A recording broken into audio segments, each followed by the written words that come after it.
సామ దోశ వేసుకుందాము.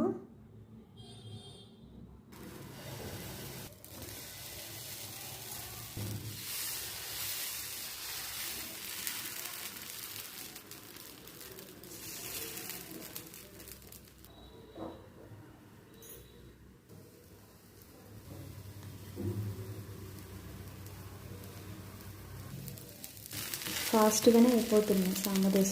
రెడ్గా వచ్చేసే బ్రౌన్గా, ఎక్కువ టైం ఏం పట్టట్లేదు.